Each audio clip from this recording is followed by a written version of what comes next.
toute son œuvre, moi je l'ai trouvé formidable. D'abord, c'est un grand monsieur. Je dis, tout le temps, c'est le premier et le dernier des grands seigneurs français. Il n'y en a pas beaucoup comme ça. C'est un grand homme. C'est un grand homme. J'ai 10 ans et je l'adore, mon Georges, parce que grâce à lui, j'ai tout appris. Tout, absolument tout. Il m'a fait participer à toutes les étapes.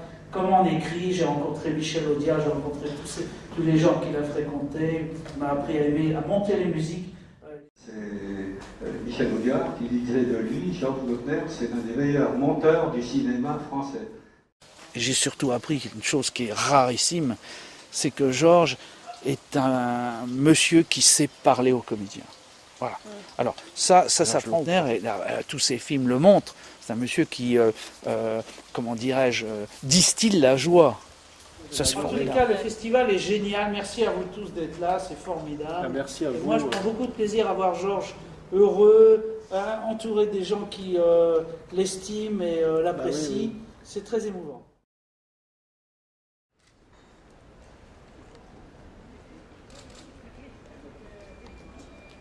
En direct de Grasse qui lance aujourd'hui une semaine culturelle exceptionnelle, semaine d'hommage à un de ses habitants de longue date, habitant de Grasse et monument du cinéma français, le réalisateur Georges Lautner qui est avec nous. Merci beaucoup. Monument, je pense que c'est un terme qui ne vous plaît pas trop. J'ai jamais été un monument, j'ai jamais eu un prix cinématographique, j'ai jamais eu de récompense, sauf votre sourire. Et l'hommage de la ville de Grasse, que vous devez en grande partie à votre ami Jean-Pierre Leleu, le maire qui est avec nous. Est-ce que c'est émotionnellement éprouvant pour vous? Est-ce que c'est un plaisir? Est-ce que c'est aussi une épreuve de se retrouver à nouveau en public? C'est complexe. Éprouvant, ça l'est parce que j'ai des autres choses à faire. Je ne sais pas trop ce que je dois dire. Mais ça me fait très plaisir parce que vous parlez du passé. Or, j'ai une qualité, j'ai fait un métier qui me plaisait. Non pas un métier de grand créateur, mais un métier d'intermittent du spectacle. Et j'avais une équipe avec moi, et mon boulot c'était de faire travailler cette équipe et moi, parce qu'on avait besoin de bouffer, et l'équipe et moi. Et ils sont là aujourd'hui, autour de nous, il y en a. Et ça fait plus de 50 ans qu'on travaille ensemble, et on est toujours copains, et on s'aime beaucoup, voilà. Georges a été un très grand réalisateur, qui n'a jamais cherché à amener les spectateurs dans les profondeurs de la métaphysique et de la réflexion individuelle, mais qui a toujours cherché à leur apporter du bonheur. Et ça a bercé ma jeunesse d'étudiant et de jeune adulte. Et de tendresse, parce que c'est un homme que j'ai pu découvrir à travers le temps, derrière sa carapace de timidité, qui est un homme empli de générosité, d'ouverture, d'humanité, et de sensibilité. Georges Lautner, vous en avez marre par moment quand vous parlez tonton flingueur? Écoutez, on ne peut pas avoir marre de la chance qu'on a. C'est un miracle, les tontons flingueurs. Pourquoi, à travers le temps, c'est devenu ça? Alors qu'au moment où c'est sorti, la critique était contre. Ça, effectivement, la voix du public est impénétrable. Et je reste là. Et je dis merci à tout le monde. Eh bien, c'est noté. Merci beaucoup. Journal national de quelques instants. Et Olivier Orsini ce soir pour le 19-20.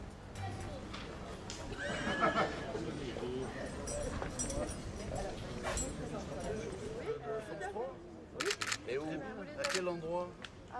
Nous pignatons.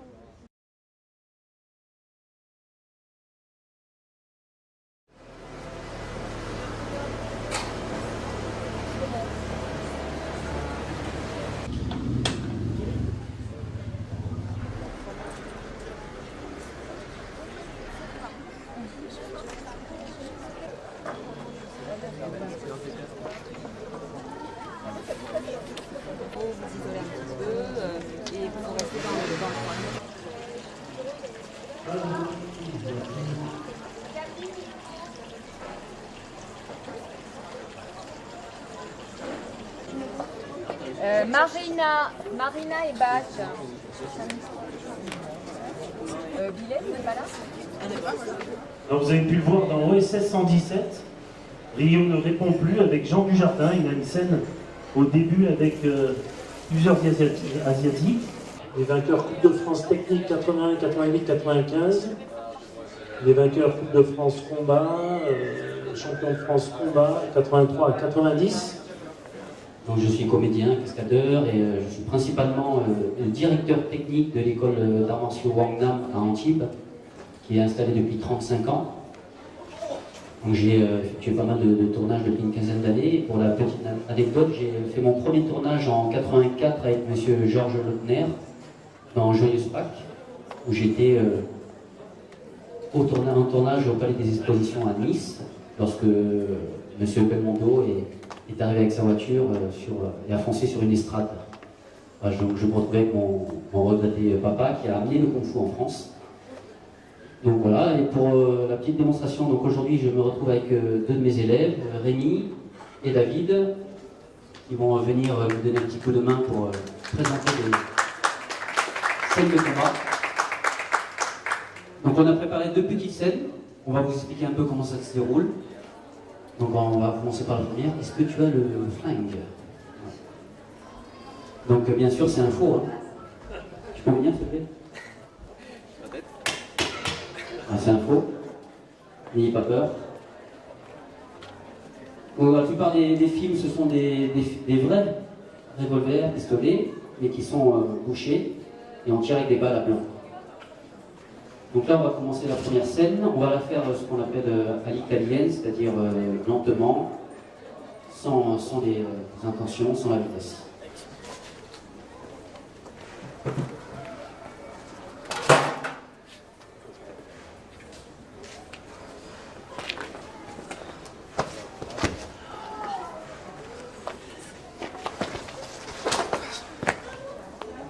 Donc très important dans le cinéma, c'est-à-dire les axes de caméra, pour ne pas avoir des espaces entre les coups, et surtout les réactions.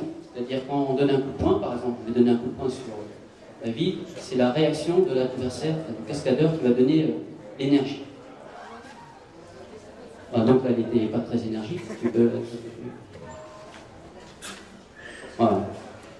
Donc rien que ce mouvement-là est très important, parce que si vous faites ça, coup de poing au visage, il tourne les épaules et ensuite la tête, ce n'est pas correct.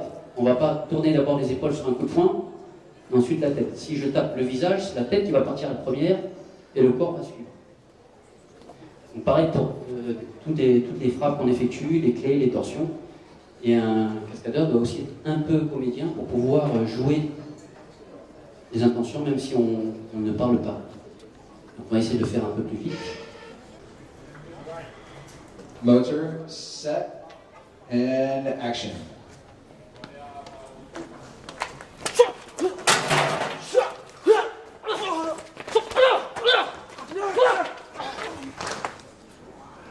Coupé.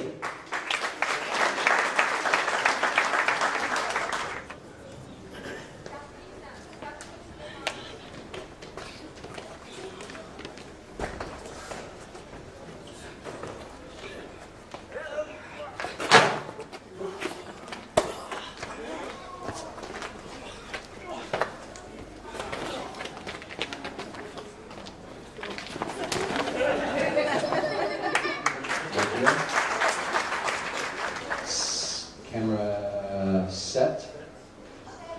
Et action.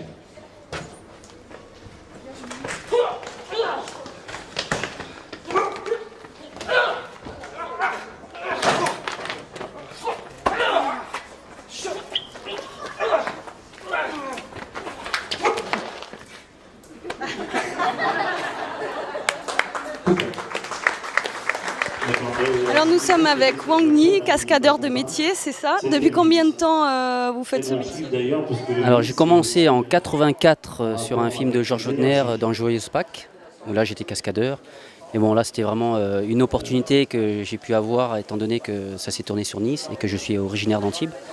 Mais mon premier vrai tournage ça s'est fait en 97 sur un sketch de Carl Zero dans le Vrai Journal pour Canal. Et ensuite j'ai enchaîné sur Ronin qui s'est tourné aussi à Nice avec Frank Hanheimer, De Niro et Jean Reno. Toujours en tant que cascadeur, Taxi 2 et voilà, après ça s'est enchaîné.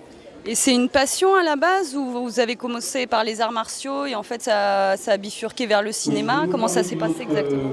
Alors, vu que je suis né dans le Kung Fu, puisque mon père a amené le Kung Fu en France, J'étais tout jeune accoutumé aux films d'arts martiaux, de kung-fu, donc faire beaucoup du kung-fu théâtral, cinématographique, s'amuser en pratiquant, et après voilà, ça m'a donné le goût au cinéma, faire des scènes de combat, et c'est comme ça que je suis rentré justement dans le milieu artistique. Alors, question mise à part justement, en parlant de coups de fou, etc. Qu'est-ce que vous pensez de Tony Jaa? Moi j'adore. Hein. Tony Jaa, c'est un très très bon athlète, il est issu de Thaïlande, voilà, il a fait beaucoup d'acrobatie, mais aussi de la boxe thaïlandaise, il s'est mis à différentes disciplines. D'ailleurs j'ai tourné en Thaïlande avec la même production, dans le rôle d'un combattant de kung-fu. Et là, on prépare justement un film avec Tony Jaa et Jija, qui est son équivalent en fille. Un film, la suite de L'Honneur du Dragon, qui se tourne d'ici quelques mois en Thaïlande, et ça sera tourné en 3D. Et voilà, la production m'a contacté pour éventuellement avoir une scène de combat. Et avec Georges Lautner, donc vous avez commencé il y a un petit bout de temps et vous continuez justement, il vous rappelle régulièrement, il y a une sorte de, pas d'amitié mais de... Non, malheureusement, bon, j'étais jeune quand j'ai commencé, donc moi c'était un rêve de me retrouver sur un plateau de tournage, surtout avec Belmondo aussi. Et voilà, après moi j'ai continué surtout au niveau de la formation en tant que pratiquant, j'ai fait beaucoup de compétitions, je suis rentré en équipe de France Kung Fu et aussi de Taekwondo, donc entraînement quotidien, section olympique, etc. Et malheureusement, à une blessure, j'ai dû m'arrêter, et c'est là que je me suis investi dans le cinéma. Et Georges Lautner, bon, j'ai toujours connu, mais j'ai pas eu beaucoup vraiment de relations. Bon, en tout cas, merci, et puis à bientôt. Merci, à bientôt. C'est un américano-français qui vit sur la Côte d'Azur, qui travaille entre New York et la Côte d'Azur et la France entière. Donc je vais lui laisser un peu faire un peu le descriptif du plateau, et aussi peut-être parler de toi, Brian, de ton métier, de qu'est-ce qu'un directeur de la photo, à quoi ça sert, comment ça fonctionne. Ok, well, je m'excuse en avance pour mon accent. Je suis américain et je ne perds pas. Donc, je m'appelle Brian, je suis pas dans la cuisine, je suis ici. Et, 4K, ça veut dire 4 fois plus de haute définition. Nous sommes Chapman Dali, c'est classique hollywoodien Dali, quoi. Et le rail. Nous allons faire quelques prises aujourd'hui avec cette voiture-là. On va recréer une scène de M. Lautner dans Tonton Flingueur, si je comprends. Et c'est une discussion entre deux personnes dans la voiture, un qui conduit un passager. On va faire un axe comme ça, qui bascule au travers comme ça, et regarder pour la réponse de la réplique, de la dialogue entre les deux personnes. T'as le mec qui se l'air de Debrand. C'est quand même des spécialistes. J'ai toujours été dedans, les vols de Capacité d'acteur, malgré qu'il a joué dans d'autres films qui ont démarré dans les années 60, il a commencé à être reconnu.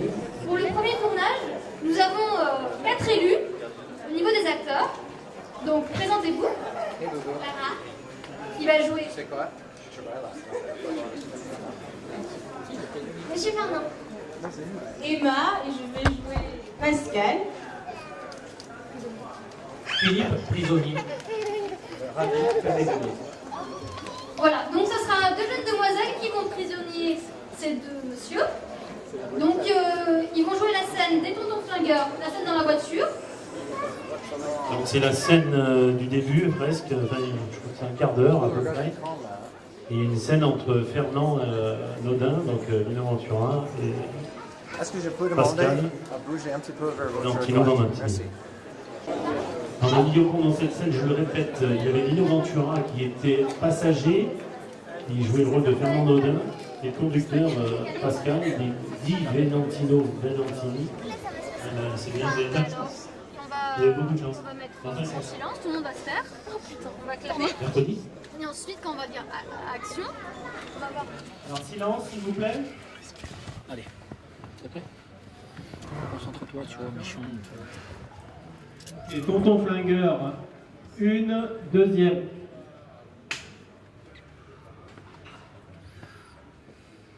Et action. J'admets qu'ils ont l'air de te prendre. Mais Mais c'est quand même des spécialistes. Le jeu, ils ont toujours été dedans, les Wolfoni Brothers. À Naples, à Las Vegas. Partout, il y avait des jetons à la clé, ils étaient là pour tenir le râteau. Mais l'autre là, le coquet.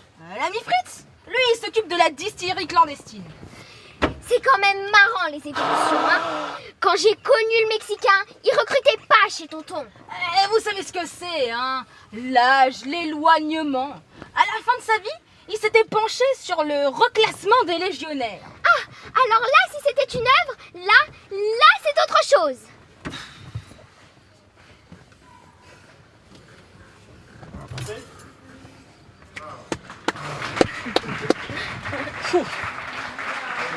Attendez. Non, reste là. Mais si, c'est moi qui dois sortir. Attendez, il faut que je sorte. Reste à côté de lui. Vas-y, c'est juste pour la photo. C'est où mon texte? Oh Lino, come stai? Comment vas-tu Lino? T'as changé? Moi aussi. T'as changé de sexe? Ah, tu vois, regarde. Il a changé de sexe, Lino, c'est vrai là.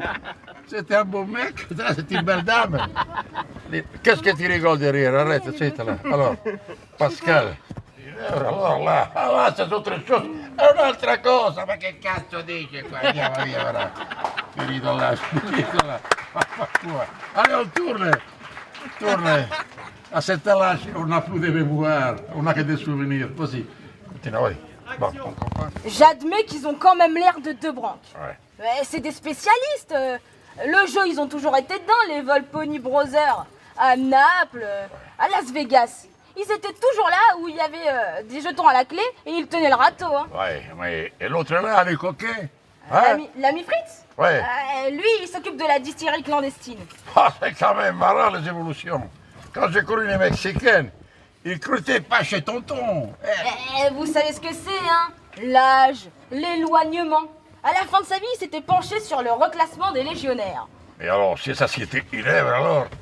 Mais là, c'était autre chose, une autre cosa. Laisse-moi tranquille, tu n'as rien compris.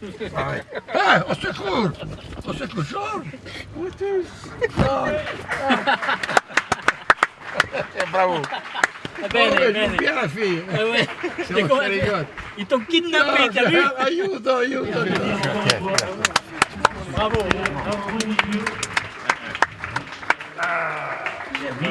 Je sens. 35 années, hein? Tant qu'on te dit pas, je sais pas. compris.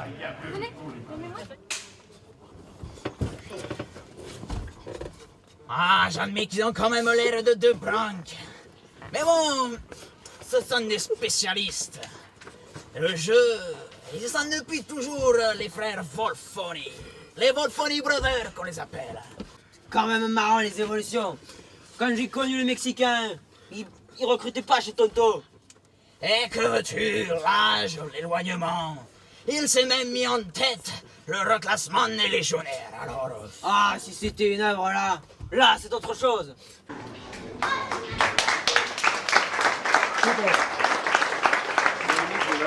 Pour moi, s'il vous plaît. Jean-Pierre, s'il vous plaît, pour moi. Va cacher ta petite barbe. Alors là, s'il vous plaît, à moi. Jean-Pierre, s'il vous plaît. Voilà, super. On va me reprocher toute la vie. Tout le monde? Ok.